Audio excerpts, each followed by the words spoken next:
Welcome back to another special edition of Cape and Today. Today, Heather and I are joined by Jeff Worthley. He is an at-large city councilor for the city of Gloucester. How you doing, Jeff? Great, Kory. Hi, good morning. Good morning, Heather. How are you doing? I'm good. Nice to see you. Nice to see you guys. Thanks for joining us, Jeff. Okay, so we have a laundry list of things going on right now that we need to tackle. So right off the bat, I know the MBT situation, what's been going on with the gates at the railroad stops has been an issue. Yeah, so I had arranged for a meeting a couple of weeks ago with some representatives from the State House, elected officials, not our delegation, but I've talked with our delegation. They said, these are the people to talk to. And I had a meeting set up regarding improvements to the MBTA, to the crossings, maybe looking at quiet zones, or maybe having it, the horn not blares early in the morning. And then that meeting quickly changed to something else because we've learned from Steve Aiello, the former assistant fire chief, where the gates had fallen on his wife's car. And the first story that came out on that was that it was a one-off situation and it was a confused driver. And I know the family well, and they definitely were not a confused driver. So we've done some polling and getting some information, and it's been happening a lot. I saw it. I was part of it a couple of weeks ago. I saw it happen on Washington Street. And also the gate didn't go up on Sunday, right? That was a problem? So I've learned a lot. I mean, I'm not an expert on any engineering or MBTA, but I appreciate that other people are experts in these things and I'm learning. So apparently there are two systems working at the same time. One is a timer and one is a motion detector. So for example, when the train comes in from Boston, come into Gloucester Station, gates go down, it pulls up to the platform, and because of no motion, the gates go back up, cars start going. But as soon as it moves, even though it's going away from the crossing, the gates go back down and they go down quickly. Yep. I think there might be something from a control that just drops too fast, but it shouldn't even be happening. So my conversation with MBTA folks, and they're calling me, which I appreciate. I get numbers I don't recognize. Next thing you know, it's the spokesperson for this organization or this government affairs person, and I appreciate that they're calling. But they're saying that their belief is that the equipment is working exactly as designed. Yeah, so I'm getting calls from MBTA staff, from their spokespeople. As you know, it's run by a separate organization. Keolis is a private company. The state has decided to have them be the operating company for this, and they're countrywide. I think they're worldwide. So their spokesperson called me and she told me that their technicians are informing them that it's working exactly as designed. If that's the case, then the design needs to change. And so we're starting that conversation about what's the protocol, what's in the design system. And frankly, you know, the train didn't run for 2 years. So could it be, or all the time that they're working on the bridge? If I left my car out for 2 years and I went to go start it, I would assume that things are not going to work exactly as they did before. So we're trying to figure out what's happening with that. But I'm working very collaboratively with the ward councilors because, as you know, the train crosses both Ward 2 and Ward 3. I've been speaking with them regularly. Our state delegation, Ann Martin Ferrante, Bushtar, and the mayor's office. There's a lot of dialogue. I stumbled into these things and I don't complain about it because I like being helpful, but I've been now the point person on this and I'm doing the best I can. And I think we're getting some good information, and they're going to come before the council at some point. I'm not exactly sure, but with probably in the next 2 weeks with a presentation. So hopefully we have some answers before then and some action taken to alleviate this. So I just want to ask, this sounds very unsafe. And if we're waiting for 2 weeks for them to come before the council, what should the city be doing in advance of that if we're worried about the gate coming down on the car? So firstly, you're 100% right that we shouldn't wait 2 weeks on a safety issue. They did send their technician down immediately. And certainly right after that, they informed us that the gates are working. They're closed too often and too quickly. If they were open and the train was going by, that's when you have a real safety issue in terms of a crash. Obviously, we need to be cautious about not, I guess the rule is you're not supposed to be stopped on a track. The hard thing is, you know, the intersection, the gates go up and you start driving, you might not have a lot of ways to go before you're in Dunkin' Donuts traffic or traffic going into Doyen's and the dollar store. Yeah. So we need to, first of all, never be stopped on a track, period. Like that, 100%, no matter what scenario, don't be stopped on a track. Their technicians are saying the gates are coming down as planned. The real risk is, does your car get hit by, or your bike or a person get hit by the gates? That's the concern. And so that, not saying that should wait 2 weeks. That's when they're going to do a presentation to us. They're working on it as we speak. They're working on this. Can you put up signs or something, just sort of alerting people? Do not, please do make sure you do not spend extra seconds on those tracks. Yeah, so I can't put up a sign personally, and I don't know what role the city can. We can certainly ask our TPW or the police department, but it might be MBTA because I don't know who owns the technical property there. But that's a great suggestion, Heather. I mean, I think the point should still be don't stop on the track, even if there's no train coming, right? But if this is happening as often as it is, and we did some informal polling, I have 23 people who've said this has happened to them, and countless people who've seen it happen to cars in front of them. So it's obviously not a one-off confused driver. This is something that's happening way too regularly. So I just made a note to myself to, again, this politics and there's people we need to talk to, and I don't mean that negatively, just procedures. And so I'll look into getting signs that simply say something like, do not stop on the tracks or proceed across the tracks or something like that. But thank you for that suggestion, Heather. Yeah. Heather will hold a sign down there. Yeah. It's only, Either Maplewood Ave or Washington Street. You could, but yeah. there's actually 5 crossings in Gloucester. Mm. People don't think of that. There's 5 crossings. Well, there's a station in West Gloucester. There's Washington Street, Maplewood Ave, Cleveland Street, Cedar Street, and I think there's one more. It's happening at all of them? It's happening in 2 of them that I know of. So that if it's happening in any of them, it's more than enough, right? So but that indicates that this is not normal procedure. And that sounds like what Keolis was saying, right? yeah. So, I mean, they started with everything's working fine. Then they got to, it's not, but it's just designed that way. So it's working according to design. Now they're at, maybe the design needs to be addressed. And that, again, I'm learning isn't just an MBTA issue. It's not a city council issue. We're trying to figure out whose jurisdiction that is. And I'm learning as we go. So Kory, I can't be at all 5 crossings. I don't know. You're a pretty resourceful lady. I've seen you do lots of things. 5:45 in the morning, Heather. 5:45 is the first one. The last one's at 12:10 at night. So you got about a 4.5 hour window to sleep, 5 hour window, I'm sorry, to sleep, and then you can do that as a second. Worthy way to spend time. Outrun the train. You can do that. Okay, Jeff, we also want to talk about the Seniors-On-The-Go bus. We have some developments there. Yeah, so first of all, the Seniors-On-The-Go is a fantastic program, in my opinion. And these are people, there's 128 rides per month that I've learned for people who are basically either homebound or they're not able to drive at all hours. And this is, the eyesight's gone, or maybe they've got Parkinson's or something, or maybe they just want to be part of a social. They like the bus.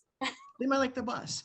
And so the way the bus works is they sign up for these rides and they do 4 specific trips per month. And I'm not exactly sure. I think it's they go to Gloucester Crossing, they go to Senior Center, they go to the North Shore Mall, and they do a mystery ride once a month, which I think is fantastic that some people might be stuck in their ways saying, okay, I'm getting on a bus, I have no idea where it's going.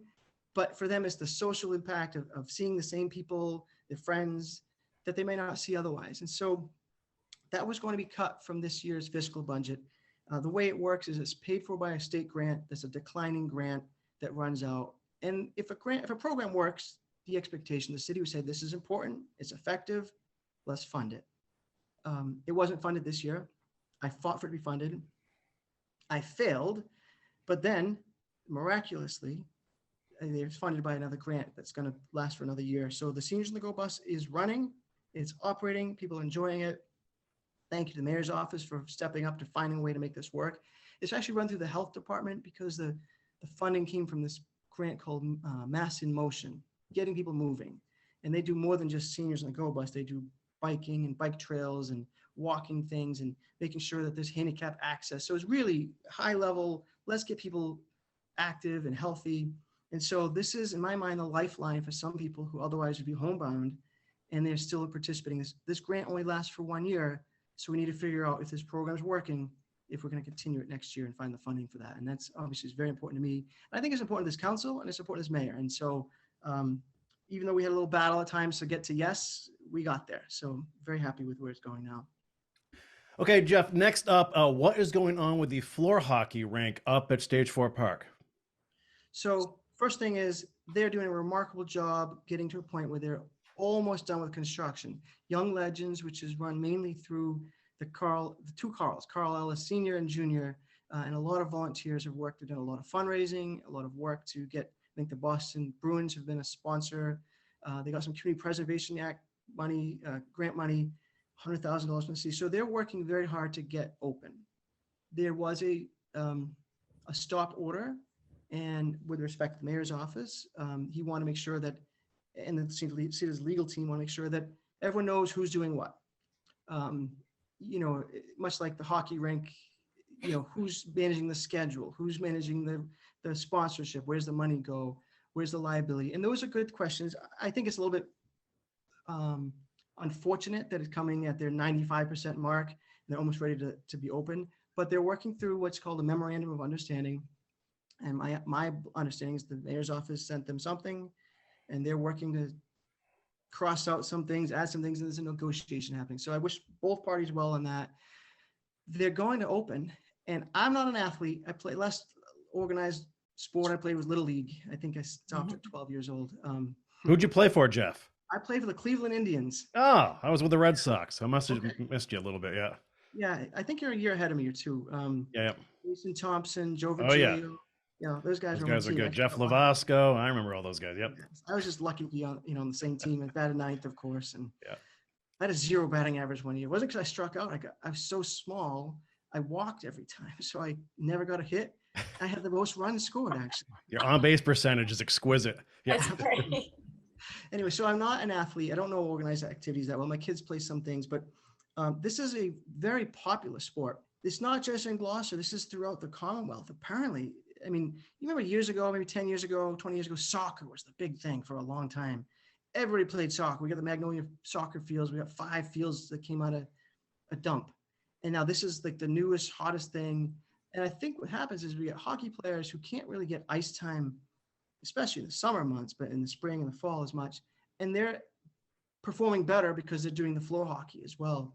Apparently it's very popular, but there's like a big commitment. You know, there's some parents who bring their kids to hockey at 5 in the morning like that. Well, those people will be coming to Gloucester, and hopefully they'll be spending money here. But the main thing is this is all nonprofit, funded through donations and grants. And the Ellis family has done a fantastic job getting it to where it is. And I don't know all the players involved, but they're almost there. And hopefully they can get pushed right over the edge and finish the job. So Jeff, the city council had an intense start to the year, 5 months of zoning amendments. Talk to us about that process, what it was like for you personally to be on the council, doing all that work, incredibly intense work. Tell us what happened. So firstly, the prior administration, the planning board had a subcommittee, housing production committee, and they had submitted some proposed amendments back to the planning board, which then came to the council. And the prior council didn't take it up, mainly because if they started and didn't finish, the only people that could vote on it were the people that were returning to the council. Once you start a public hearing, you can't have different people as part of the public hearing. So they had to kick it forward because there were 5 new councilors coming on.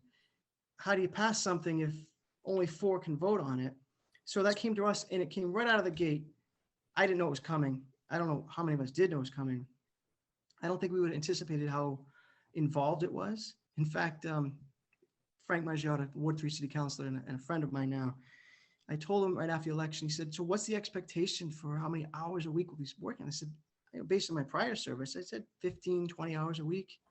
You know, maybe a week where it's a little more involved is 25, might be some week where it's 5. After the second week, I sent him a message. I said, I'm sorry. There were some weeks where it was 40 hours. And it's not just, the meeting time is intense, but for every hour that we're meeting, I feel like to be prepared and be professional, we need to be prepared before we get there. And there's a lot of dialogue. There's a lot of, not even dialogue, research that needs to be done to get to the point where you understand these things. And so I think the council rose to the challenge. In fact, I think Valerie Nelson has suggested we do ward meetings. And in the COVID world, that was a little hard to do. We did a ward meeting on Zoom for every ward. I think we rose to the challenge. We had a remarkable, unprecedented public participation. And I think the challenge is, if we want to dig into, do you want to dig into the amendments themselves a little bit? No, because I think that's, we've kind of done that, and it was so weedy. And, kudos to all of you for absorbing this information. That was really tough. But I would like to know your personal thoughts on the amendments and why you voted the way you did. Sure. So there were a few that we passed that were sort of cleanup language to make sure there's no discrepancies between one section of the code and another section, and to align frontage with side yard setback, and again, getting to the weeds. And those passed. But the ones that were probably the most impactful, they failed, and they failed soundly failed. And to me, there's three parts to this actually. One is, if you believe in supply and demand economics, which I think everyone should in general, then more housing means price comes down. The problem is MAPC says that there's a housing crisis, that if you build 200,000 affordable houses north of Boston, then we'll start to affect some change. So now we say, okay, if this were just Gloucester, building more would make the prices come down, but people can come from anywhere. We welcome them. But if you come from Lexington or Arlington and you want to buy a house in Gloucester for $1 million, it's not making the price go down. So the supply and demand only works in a closed environment, right? So that's one. We don't think it worked. In fact, the proponent said there's no guarantee that anything that gets built from this will be affordable.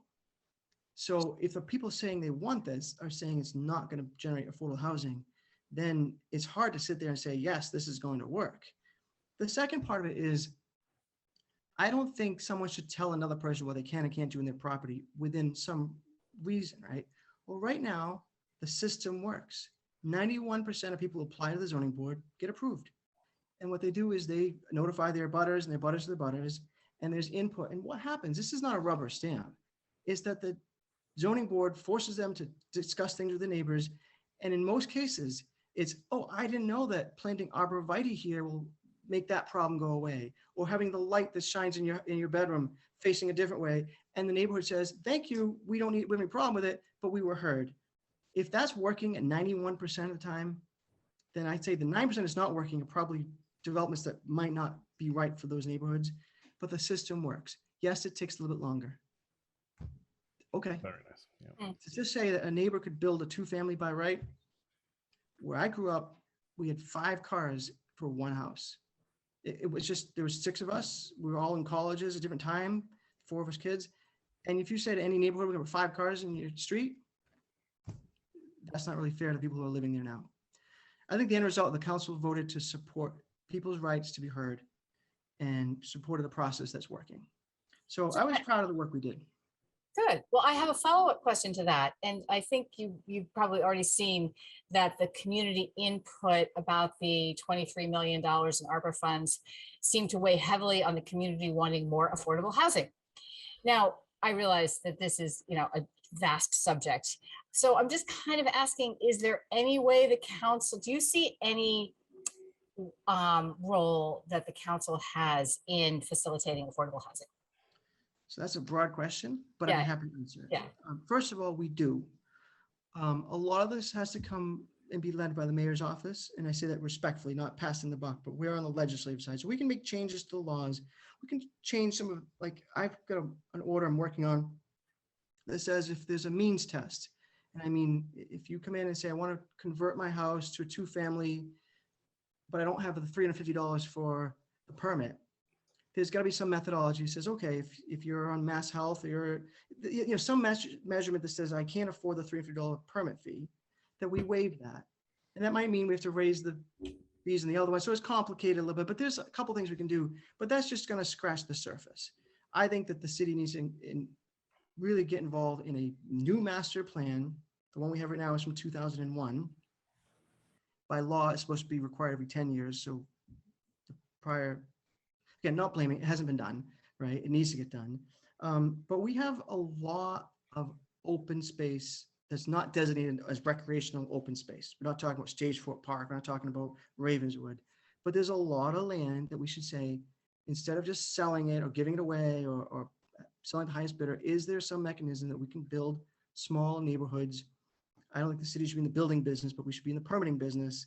Can we permit something that brings in affordable housing for Gloucester residents, which we can choose that if we put some money into the game, money or property or value into it.